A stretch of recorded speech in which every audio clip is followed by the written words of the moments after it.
غم سبھی راحتوں تسکین میں ڈھل جاتے ہیں، غم سبھی راحتوں تسکین میں ڈھل جاتے ہیں، جب کرم ہوتا ہے حالات بدل جاتے ہیں، جب کرم ہوتا ہے حالات بدل جاتے ہیں، اور کوئی دیکھے تو ذرا ان کی دعائی دے کر، کوئی دیکھے تو ذرا ان کی دعائی دے کر، عشق سادی ہو تو پتھر بھی پگھل جاتے ہیں، عشق سادی ہو تو پتھر بھی پگھل جاتے ہیں، آ پڑے ہیں تیرے قدموں میں ہم بھی یہ سن کر، حضرت کی شعر بہت پیارا ہے، آ پڑے ہیں تیرے قدموں میں ہم بھی یہ سن کر، جو تیرے قدموں میں گرتے ہیں سمجھ جاتے ہیں، جو تیرے قدموں میں گرتے ہیں سمجھ جاتے ہیں۔ آخری شعر حضرت کی طرف آئے، حضرت دو شعر پڑھیں گے انشاءاللہ، کلام مولا علی کو سمجھ جائے تو بیان شروع کریں گے، بس حضرت کے یہ شعر میں نے حضرت کی اجازت سے کہا تھا کہ حضرت نے کہا ٹھیک ہے تم یہ شعر کہنا،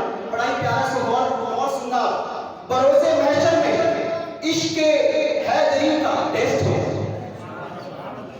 بروز محشر عشق مولا علی کا ٹیسٹ ہوگا، جو لائے گا زیادہ نمبر خدا کی نظروں میں بیسٹ ہے، جو لائے گا زیادہ نمبر خدا کی نظروں میں بیسٹ ہوگا، منافقوں کو سزا ملے گی، منافقوں کو سزا ملے گی، علی کا دشمن اریسٹ ہے،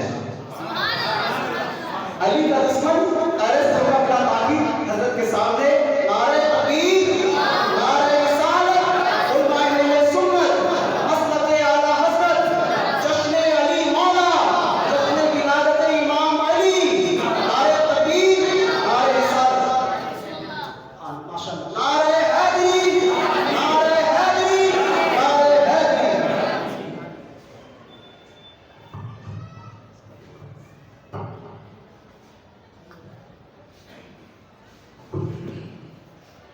ایک نعرہ اور لگا دیجیے، نعرہ تحقیق حضرت ابوبکر صدیق۔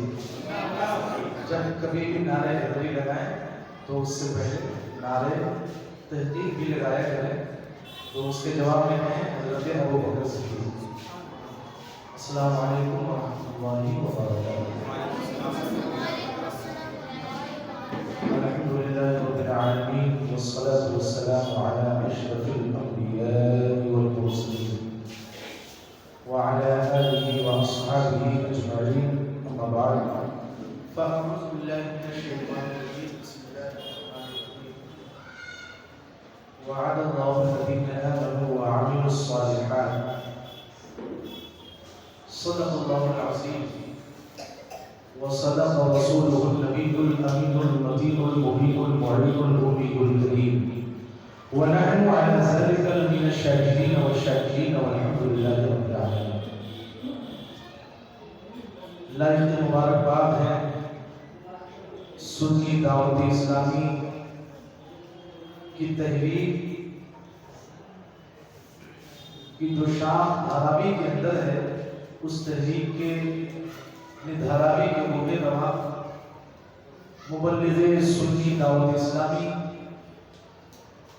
سید زبیر احمد صاحب کی جن کی کوششوں سے، محنتوں سے اور ان کے رفقا کی محنتوں سے یہ بزم، یہ پاکیزہ محفل جو داماد پیغمبر فاتح خیبر حضرت مولائے کائنات کی ولادت کی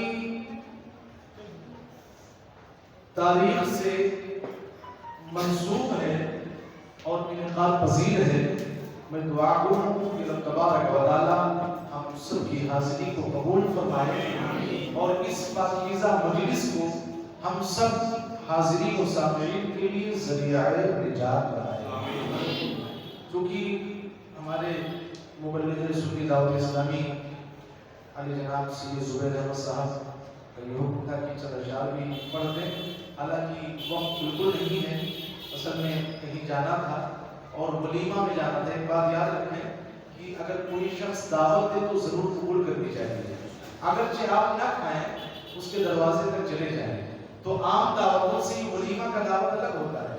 بعض علماء نے بھی اس کو واجب قرار دیا ہے کہ ولیمہ کا دعوت ضرور قبول کرنا وہاں مرد و عورت کا اختلاط ہے، کوئی ناجائز یا خلاف شریعت کام کر رہا ہے، یہ مسئلہ اپنی جگہ ہے، لیکن اگر ٹھیک ٹھاک معاملہ ہے تو ولیمہ کی جو دعوت ہوتی ہے اس کا قبول کرنا یہ واجب کا درجہ رکھتا ہے، بعض علماء نے کہا ہے۔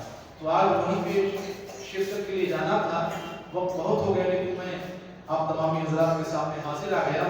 انشاءاللہ کچھ نہ کچھ باتیں حضرت مولا کائنات کے تعلق سے اور جو بھی حکم و عطا کی اخیر میں اصلاح معاشرہ پر بھی کچھ بیان ہو جائے، تو میں مختصراً جو ہے چند باتیں آپ تمامی حضرات تک پہنچا کر اپنی بات کو ختم کر دوں گا، لیکن طریقۂ سنت کے مطابق چند اشعار میں بھی آپ تمام حضرات کو سنا دیتا ہوں۔ ابھی آپ تمام حضرات نے ایک سے پڑھ کر ایک نعتیں منقبتیں سماعت کی اور اچھی آوازوں کے مالک الحمدللہ ہمارے نائب صاحب نے تو کمال ہی کر دیا، بہت اچھی ماشاءاللہ بہت اچھی نعت پڑھی انہوں نے، منقبت کے اشعار پڑھے، اور ہمارے یہ خرابی کے ابھرتے ہوئے نعت مبلغ رسول دعوت اسلامی، اور شعر پورا ہو جاتا ہے لیکن شکار کرنا نہیں بھولتا ہے۔ الحمدللہ ہمارے علامہ صاحب نے تو آج کمال ہی کر دیا، بڑی اچھی منقبت کے اشعار انہوں نے پڑھے اور ہم سب محسوس ہوئے۔ اللہ تعالیٰ کو سلامت رکھے اور ہم سب کو سلامت رکھے۔ میں بھی پڑھ دیتا ہوں، بس اگر پسند آئے تو اپنی محبتوں سے نواز دیجیے گا۔ یہ نعت پاک کے اشعار ہیں اور اس میں منقبت کا ایک شعر اس لیے اس کو چنا ہے۔ نظر سے نہ دل کشے، نظر سے نہ دل کشے، نظاروں سے پوچھو، نظر سے نہ دل کشے، نظاروں سے پوچھو، ارے جمال نبی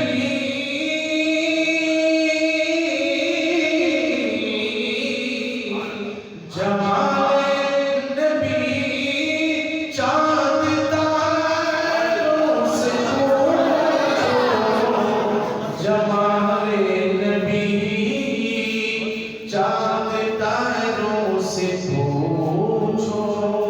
میں تھکا ہوا آج میں نے تبدیل بھی کیا ہوں، اس لیے جیسا ہے آپ آواز کرنا چاہیے ذرا ملاحظہ کریے۔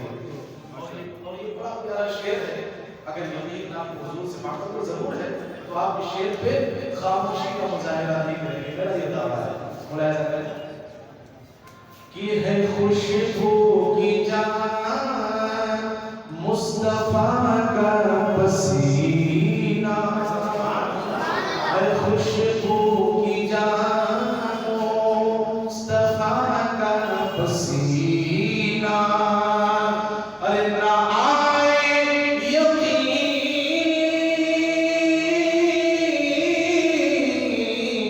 نہ آئے یقین، نہ آئے یقین تو بہاروں سے پوچھو، نہ آئے یقین تو بہاروں سے پوچھو۔ اور یہ شعر بھی دیکھیں، بس اس کے بعد آخری شعر پڑھیں گے، شعر و شاعری کا سلسلہ جو ہے وہ جزاک اللہ۔ صداقت عدالت سخاوت شجاعت، صداقت عدالت سخاوت شجاعت، صداقت عدالت سخاوت شجاعت، صداقت عدالت سخاوت شجاعت کی آقا کے یہ چار یاروں سے پوچھو، کی آقا کے چار یاروں سے پوچھو۔ یہاں ردیف اور کافی تھوڑی گڑبڑی ہوگی، مکمل یعنی مصر ثانی میں ذہن نہیں ہے، بہرحال مطلب آپ سمجھ گئے۔ آخری شعر کہ نبی کی محبت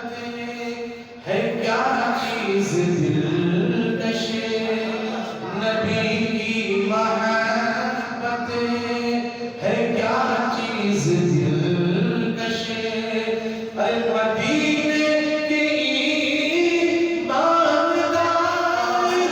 سے پوچھو، مدینے کے ایمانداروں سے پوچھو. اللهم صل على سيدنا مولانا محمد وعلى آله وسلم. الصلاة والسلام عليك يا رسول الله صلى الله عليه وسلم.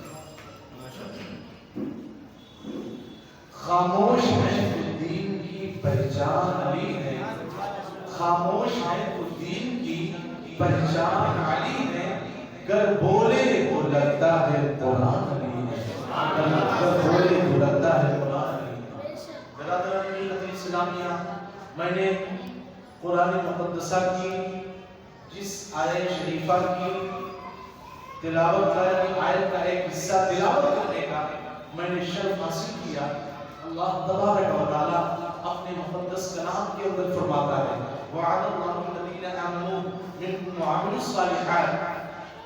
اللہ رب العالمین نے فرمایا اور رب تبارک و تعالی نے ان کو یہ وعدہ دیا ہے کہ ان کو کس کو وعدہ دیا ہے. اس آیت کریمہ میں پوری جو ہے وضاحت اور پوری تفصیل ہے کہ رب تبارک و تعالی نے ان کو وعدہ دیا ہے اے لوگوں جو تم سے پہلے ایمان لائے وعملوا الصالحات اور جنہوں نے صالح یعنی نیک کام کیے.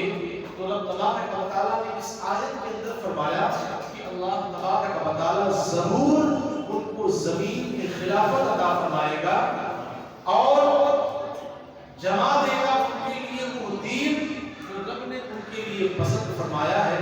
اور وَلَيُبَدِّلَنَّهُم مِّن بَعْدِ خَوْفِهِمْ أَمْنًا آگے رب نے فرمایا کہ اللہ تبارک و تعالی ان کے اگلے خوف کو امن میں بدل دے گا.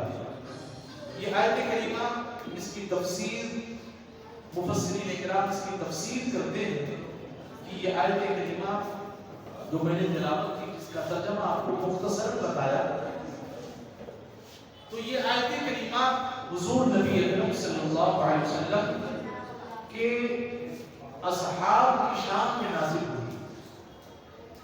اس آیت کریمہ میں رب تبارک و تعالی نے حضور علیہ السلام کے صحابہ سے یہ وعدہ فرمایا ہے کہ ان کو ضرور زمین میں خلافت عطا فرمائے گا اور ان کے ہاتھوں سے اسلام کی مضبوطی ہوگی، اسلام پھولے گا اور پھلے گا. اور اس وقت جب اللہ تبارک و تعالیٰ ان کو زمین میں خلافت عطا فرمائے گا تو اس وقت رب کعبہ نے فرمایا کہ کفار و مشرکین کا خوف اس وقت ان حضرات کو مغلوب نہ کر سکے گا، وہ سکون و اطمینان کے ساتھ رہیں گے. اور آگے فرمایا گیا کہ حضرت امام فخر الدین رازی اور تفسیر بیضاوی اور تفسیر مدارک تفسیر خاصہ آپ اٹھا کر دیکھیں تو اس میں یہ فرمایا گیا کہ رب تبارک و تعالیٰ نے اس آیت کریمہ میں حضور علیہ السلام کے صحابہ سے جو حکومت عطا کرنے کا، خلافت عطا کرنے کا اور کفار و مشرکین کے خوف سے مرعوب نہ ہونے کا اور سکون و اطمینان کے ساتھ رہنے کا جو وعدہ رب تبارک و تعالیٰ نے دیا تھا، وہ وعدہ حضور علیہ السلام کے چاروں خلفاء کے دور میں پورا ہو گیا. اللہ رب العالمین نے ان کو حکومت بھی عطا فرمائی، ان کو خلافت بھی عطا فرمائی اور اس وقت اسلام کو پھولا اور پھلا، کفار و مشرکین کا خوف بھی انہیں مغلوب نہ کر سکا. حضرات گرامی، تو یہ عقیدہ اہل سنت ہے کہ انبیاء کرام علیہ السلام کے بعد تمام انسانوں میں اور جنوں میں اگر کوئی افضل ترین ذات ہے تو وہ ابو بکر صدیق کی ذات گرامی ہے. اس کے بعد حضرت عمر فاروق اعظم کا نمبر آتا ہے، اس کے بعد حضرت عثمان غنی کا نمبر آتا ہے، اس کے بعد داماد پیغمبر فاتح خیبر حضرت مولا کائنات کا نمبر آتا ہے. تو یہ عقیدہ سنت ہے. اب میں زیادہ تفصیل نہیں جاؤں گا چونکہ ابھی جمعے کا جو خطاب ہوا حضرت صدیق اکبر کی جو تاریخ تھی تو مسلسل کنٹینیو 3 جمعہ امام حضرات کی اسی تعلق سے جو ہے بہت ساری اہم عقائد کے تعلق سے ضروری باتیں ملاحظہ کی تھی. اگر آپ وہاں نہیں تھے ذکر پاک سننے کے لیے ہم یہاں آئے ہیں، آئیے اب ان کا ذکر میں آپ کو سنا دیتا ہوں۔ حضرت علی شیر خدا رضی اللہ تبارک و تعالی عنہ، دیکھیے اس دنیا کے اندر بے شمار انسان آئے، بے شمار انسانوں کو رب تبارک و تعالی نے دنیا میں بھیجا، ان کی تخلیق فرمائی، وہ پیدا کیے گئے۔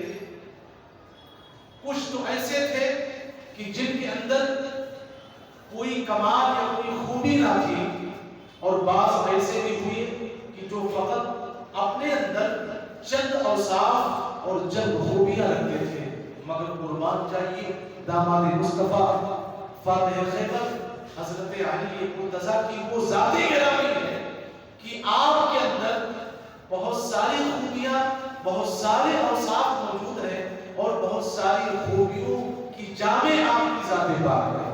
آپ حیدر کرار بھی ہیں، داماد مصطفیٰ بھی ہیں، آپ حضرت فاطمہ زہرا کے شوہر نامدار بھی ہیں، اور حسنین کریمین کے والد بزرگوار بھی ہیں۔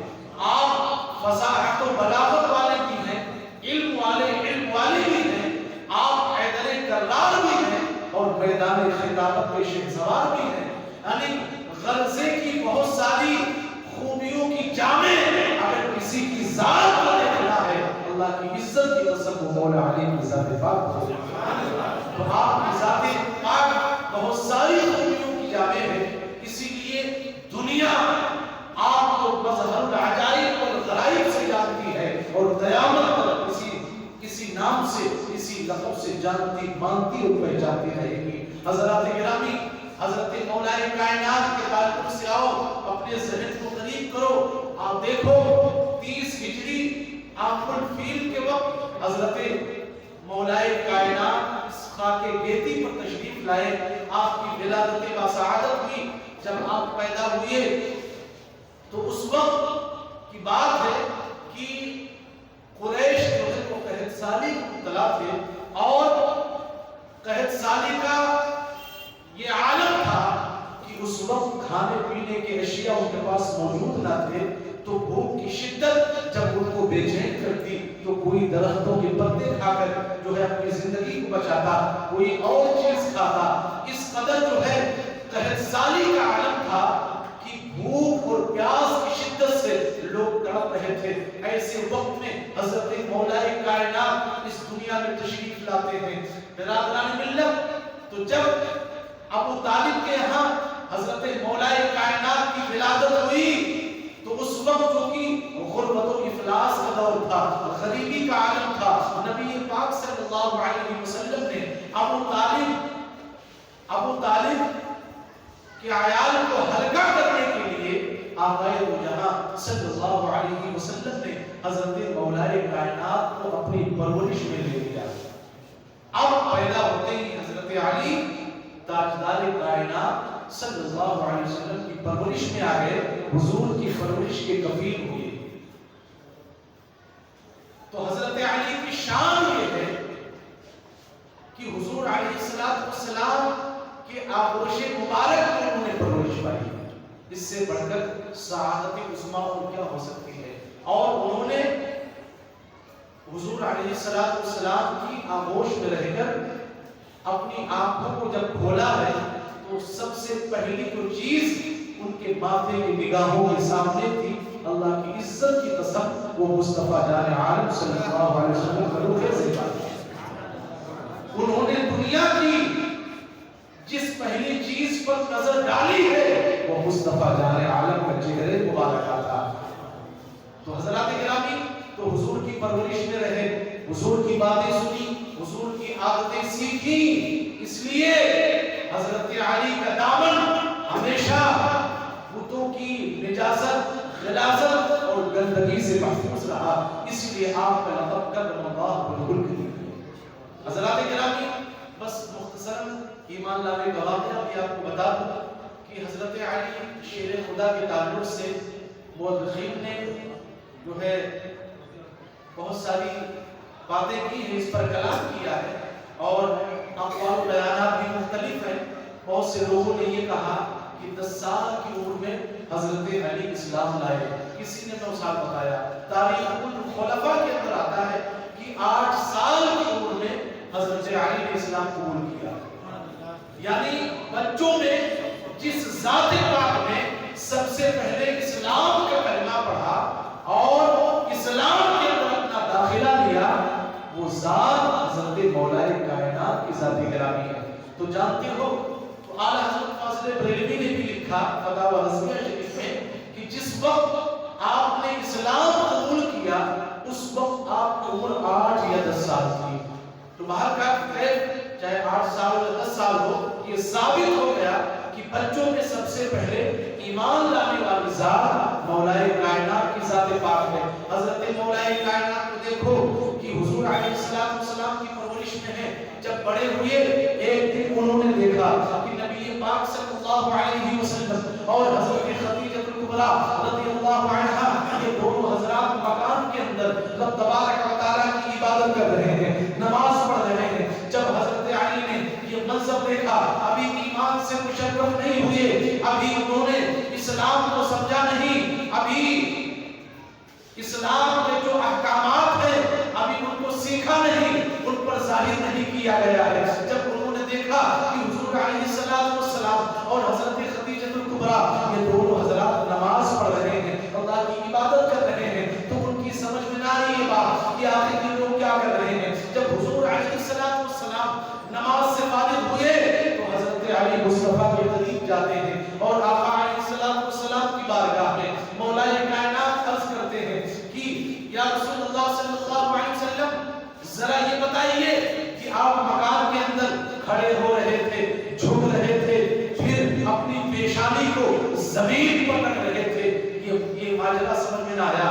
جو منظر میری نگاہوں نے دیکھا ہے میں سمجھ نہ سکا کہ آپ کیا کر رہے تھے. حضرات گرامی، اللہ کے نبی صلی اللہ علیہ وسلم نے حضرت علی سے فرمایا، اے علی یہ وہ دین ہے، یہ وہ دین ہے جس کو اللہ تبارک و تعالی نے اپنے لیے منتخب فرمایا ہے اور یہ رب کا پسندیدہ دین ہے.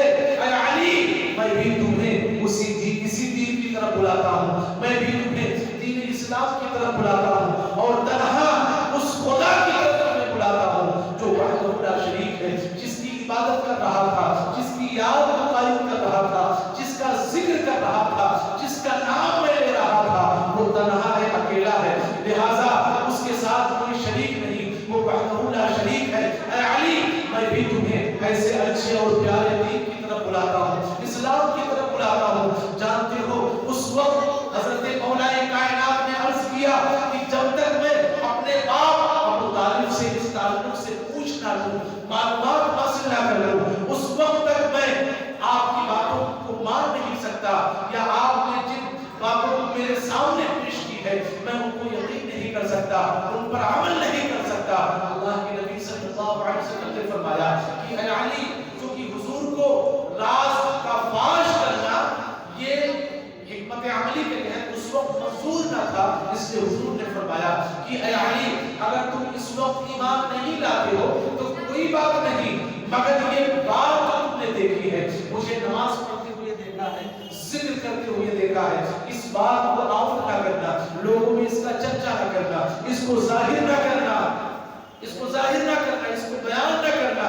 چنانچہ حضرت علی چلے گئے، ابو طالب کے گھر پہنچے، یعنی اپنے گھر پہنچے، اور جب رات کو سوئے تو مفسرین اکرام فرماتے ہیں اور تاریخ الخلفاء کے اندر آتا ہے کہ جب رات میں حضرت علی سوئے تو اللہ تبارک و تعالیٰ نے ان کے دل میں ایمان کو نازل فرما دیا تھا، ان کا دل ایمان سے مطمئن ہو گیا تھا. جب صبح اٹھے تو مصطفیٰ جان عالم کی بارگاہ میں پہنچتے ہیں اور آقا نے جن جن باتوں کے تعلق سے فرمایا تھا، حضرت علی نے کہا حضور میں آپ کی کہی ہوئی تمام باتوں کو مانتا ہوں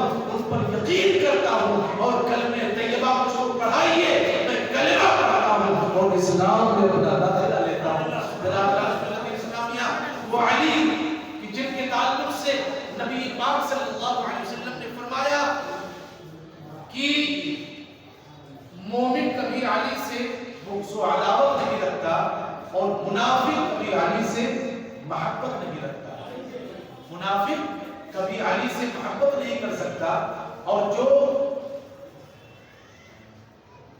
مومن ہوگا وہ کبھی علی سے بغض و عداوت نہیں رکھے گا. قربان جائیے حضرت مولا کائنات کی عظمت و شان پر کہ ان سے بغض و عناد رکھنا، دشمنی رکھنا، یہ آقا علیہ السلام نے غیر مومن ہونے کا معیار قرار دیا. اور حضرت مولا کائنات سے دشمنی اور بغض و عناد رکھنا یہ غیر ایمان ہونے کا معیار مصطفیٰ جان عالم صلی اللہ علیہ وسلم نے قرار دیا. اور ساتھ ہی ساتھ چونکہ کچھ لوگ ایسے بھی ہیں کہ بظاہر زمانی اعتبار سے حضرت علی کا ذکر کرتے ہیں، نام لیتے ہیں، نعرہ لگاتے ہیں، مگر حضرت علی سے جو حسد ہوتی ہے، حضرت علی سے بغض ہوتا ہے، تو لہٰذا وہ منافقت اختیار کرتا ہے کہ یہاں کچھ وہاں کچھ وہاں کچھ.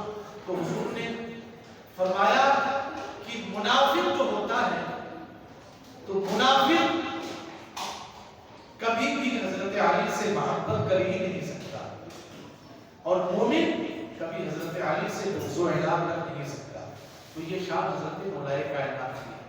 برادران ملت اسلامیہ، حضرت مولا کائنات نے ایک مرتبہ صحابہ کرام کو جمع کیا ایک میدان میں، اور آپ نے فرمایا کہ میں تم سب سے پوچھنا چاہتا ہوں کہ مقام غدیر خم کے اندر حضور علیہ السلام نے میرے تعلق سے کیا ارشاد فرمایا تھا. حضرت مولا کائنات شان ملاحظہ کریں، بس اس کے بعد چند باتیں اور اس پر تو اس وقت کتابوں کے اندر آیا ہے کہ 30 صحابہ اس میدان کے اندر کھڑے ہوئے اور سب نے ہاتھ اٹھا کر برملا نے اعلان کیا اور اس بات کی شہادت دی کہ اے علی، میں نے یعنی ہم سب نے مقام غدیر خم کے موقع پر نبی پاک صلی اللہ علیہ وسلم کو دیکھا کہ وہ اپنی زبان نبوت و رسالت سے یہ فرما رہے تھے کہ جس کا میں مولا ہوں علی اس کا مولا ہے. اور حضور علیہ السلام نے یہ بھی فرمایا تھا کہ انا مدینۃ العلم وعلی بابھا، اسی موقع پر کہ میں علم کا شہر ہوں اور میرا علی اس کا دروازہ ہے. اور آقا علیہ السلام نے یہ بھی حضرت علی کے تعلق سے فرمایا تھا کہ جس نے علی سے دشمنی کی، جس نے علی سے بغض رکھا، اس نے مجھ سے بغض رکھا، یعنی بغض علی یہ بغض نبی ہے.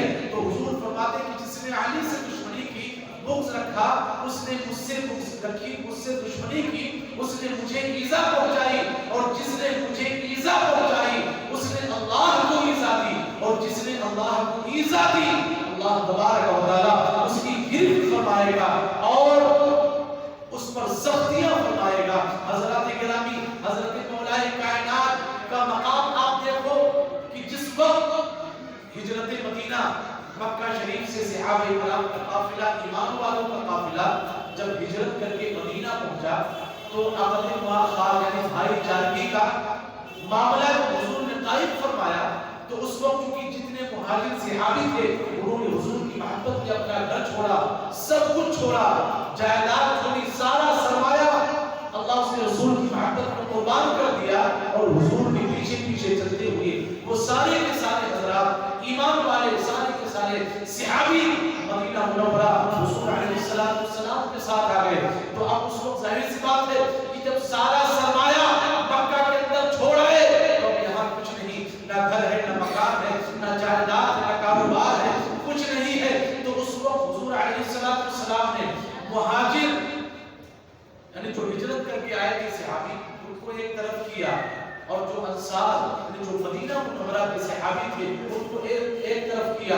اس وقت حضور علیہ السلام نے بھائی چارگی کا معاملہ قائم فرمایا جس کو عقد مواخات بولتے ہیں. تو حضور علیہ السلام نے ایک صحابی کو ادھر سے لیا جو انصاری صحابی تھے اور ایک مہاجر کو لیا اور ارشاد فرمایا کہ آج سے تیرا بھائی ہے. کسی نے انکار نہیں کیا. کہا میرے حضور نے کہہ دیا میرا بھائی ہے، تو آج سے میرا بھائی. اسی طرح حضور نے ہر صحابی کو یعنی ایک کو ایک کا بھائی بنایا. حدیث کے اندر یہ بات آتی ہے اور یہ ثبوت ملتا ہے کہ حضور علیہ السلام نے جس انصاری صحابی کا، جس مہاجر صحابی کو بھائی بنایا تھا تو اس نے ہر چیز میں اس کو آدھا حصہ دیا. اگر 2 مکان تھے تو آدھا اس کو دیا، آدھا اپنا لیا. اگر ایک ہی مکان اس کے پاس تھے تو اس میں پارٹیشن ڈال دیا، آدھا اس کے لیے آدھا اپنے لیے. باغات میں یہاں تک کہ جتنے بھی سرمایہ وغیرہ ان تمام حضرات کے پاس تھے، ان تمام چیزوں میں آدھا آدھا حصہ تقسیم کیا اور کہا آج سے ہر چیز میں تمہارا آدھا حصہ ہے، اس لیے کہ میرے آقا نے تمہیں میرا بھائی کو قرار دیا ہے. اس وقت کی بات، اس موقع پر جب حضور نے ایک صحابی کو دوسرے صحابی کا بھائی بنایا تو سب کو بنا دیا ایک دوسرے کا بھائی. حضرت علی رہ گئے. کون رہ گیا؟ حضرت علی رہ گئے. تو آپ کی ادھر سے بھی مطلب سب پورے ہو گئے، ادھر سے بھی پورے ہو گئے، کوئی بچا سوائے حضرت علی کے. بتانا یہی ہے کہ جب حضرت علی رہ گئے، اب ادھر چونکہ انصاری جتنے بھی صحابی تھے سب نے کسی نہ کسی صحابی کو اپنا بھائی بنا لیا. اگر کوئی بچا تو وہ جناب علی تھے. اب حضرت علی نے دیکھا کہ کوئی نہیں بچا. اب حضرت علی زاروں کے دار رو رہے ہیں، دہاڑے مار مار کر رو رہے ہیں اور روتے ہوئے آنسو بہاتے ہوئے حضرت مولا کائنات مصطفیٰ جان عالم صلی اللہ علیہ وسلم کی بارگاہ میں پہنچے. مصطفیٰ نے جب دیکھا کہ علی رو رہے ہیں، آقا نے پوچھا ہے علی کیوں روتے ہو؟ کہا یا رسول اللہ آپ نے ہر صحابی کو دوسرے صحابی کا بھائی بنایا. جتنے صحابی یعنی جتنے مہاجرین آئے تھے جو صحابی ہیں ان کو ایک دوسرے کا بھائی بنایا، انصاری صحابی کا بھائی بنایا، سب کو آپ نے بھائی بنا دیا.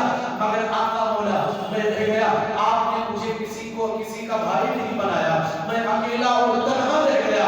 اس لیے میں رو رہا ہوں کہ آقا نے مجھے کسی کا بھائی نہیں بنایا ہے. تو جانتے ہو اس وقت میں نبی پاک صلی اللہ علیہ وسلم نے ارشاد فرمایا کہ اے علی مت رو، اپنی آنکھوں سے آنسو کو پوچھ لے. اگرچہ میں نے کسی صحابی کو تیرا بھائی نہیں بنایا اور تجھے کسی صحابی کا بھائی نہیں بنایا تو اس میں رونے کی ضرورت نہیں ہے، گھبرانے کی ضرورت نہیں ہے، بے چین اور بے قرار ہونے کی ضرورت نہیں ہے. اے علی سن اور کان کھول کر سن لے، انت اخی فی الدنیا والآخرہ. اے علی میں تجھ کو یہ بشارت دیتا ہوں کہ دنیا و آخرت میں تو میرا بھائی ہے. دنیا کی بھائی ہے، آخرت میں بھائی. سبحان اللہ. نعرہ تکبیر، نعرہ رسالت، علماء اہل سنت، نعرہ حیدری، نعرہ تحقیق. حق چاریات بول جاتے، نعرہ تحقیق، حق چاریات. تو حضرت علی کا عقیدہ آپ دیکھیں کہ اب حضرت علی رشتے نسب کے اعتبار سے، کیونکہ ابو طالب حضور کے سگے چچا تھے، تو اب سگے چچا کا بیٹا بھائی ہوا کہ نہیں ہوا؟ تو رشتے نسب کے اعتبار سے بھی بھائی ہیں. اور جس وقت بھائی چارگی کا معاملہ مدینہ منورہ کے اندر حضور نے قائم فرمایا، اس وقت بھی حضور علیہ السلام نے صراحت کے ساتھ حضرت علی کو اپنا بھائی قرار دیا. مگر حضرت علی کا عقیدہ دیکھو کہ زندگی بھر جب کبھی بھی حضور کا ذکر حضرت علی کی زبان پر آتا، اللہ کی عزت کی قسم کبھی بھی علی نے اپنی زبان سے مصطفیٰ کو بھائی نہیں کہا، بلکہ جب بھی نبی کا ذکر علی نے اپنی زبان سے کیا ہے یا رسول اللہ کہا ہے، یا نبی اللہ کہا ہے، آقا و مولا کہا ہے. تو آج کل کے کچھ لوگ ایسے ہیں کہ بتائیے اب زیادہ دین صحابہ نے سمجھا یا ہم نے آپ نے یا آج کل کے لوگوں نے سمجھا ہے. تو لہٰذا ایسے لوگوں کو اپنے جو ہے فاسد اور باطل عقیدے کی اصلاح کرنی چاہیے.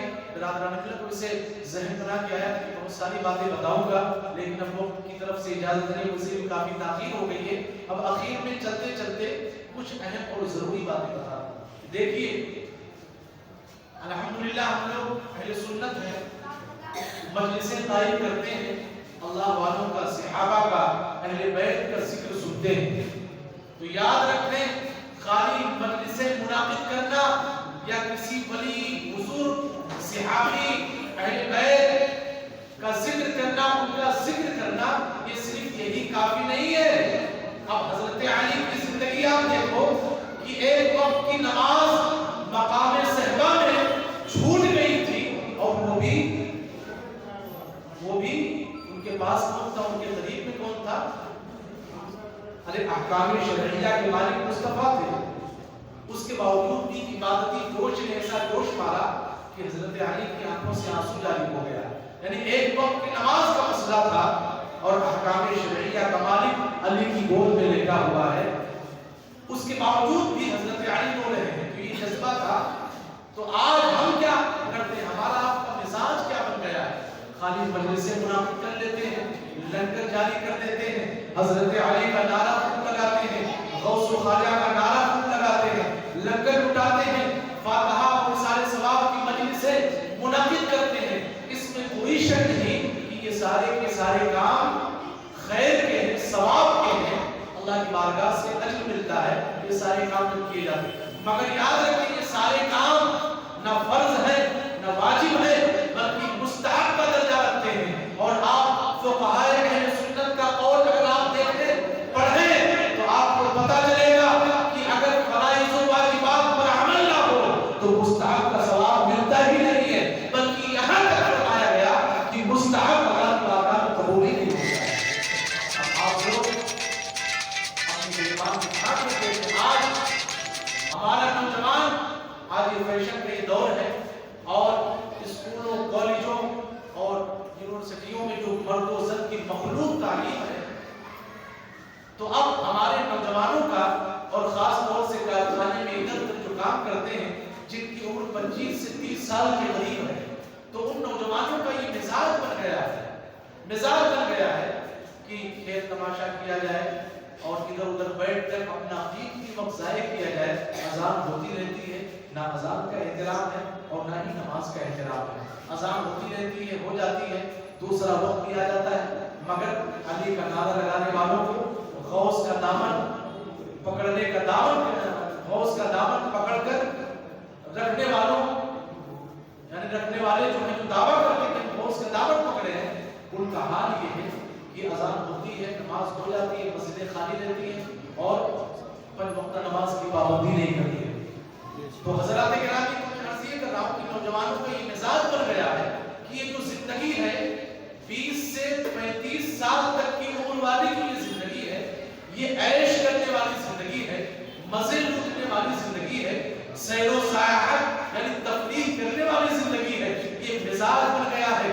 مگر یاد رکھو مسلمانوں, نوجوانوں یاد رکھو کہ یہ زندگی جو رب تبارک و تعالیٰ نے ہمیں اور تمہیں دی ہے, تو زندگی کا مقصد عیش کرنا نہیں, گناہ کرنا نہیں, بلکہ زندگی کا حساب بھی روز قیامت رب تبارک و تعالیٰ کو دینا پڑے گا. ہم کو اس چیز کا حساب دینا پڑے گا.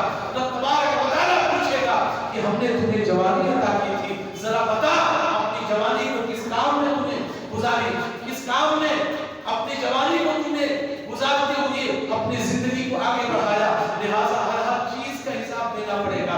اس لیے نوجوانوں میں آپ سب سے گزارش کروں گا کہ آپ تمامی حضرات حضرت علی کے ذکر کرنے کا مقصد یہی ہے کہ ہم اور آپ تمامی حضرات غلط باتوں سے بچیں, اور خاص طور سے آج کل ہمارے سنیوں میں جو بدعات و خرافات کا معاملہ ہے اس چیز پر بھی کنٹرول ہونا چاہیے. اب بتائیے, آج بزرگان دین کے نام پر ہم کو ذکر کرنا چاہیے, لنگر وغیرہ نیاز وغیرہ بات سمجھ میں آتی ہے, مگر بزرگوں کے نام پر یا صحابہ کے نام پر جب ان کی مخصوص تاریخیں آتی ہیں تو ہمارے قوم کے لوگ کبھی ڈھول بجاتے ہیں, کبھی میوزک بجاتے ہیں, کبھی ناچتے گاتے ہیں. یہ ساری کی ساری خرافاتیں ہیں, اسلام سے ان کا کوئی تعلق نہیں ہے.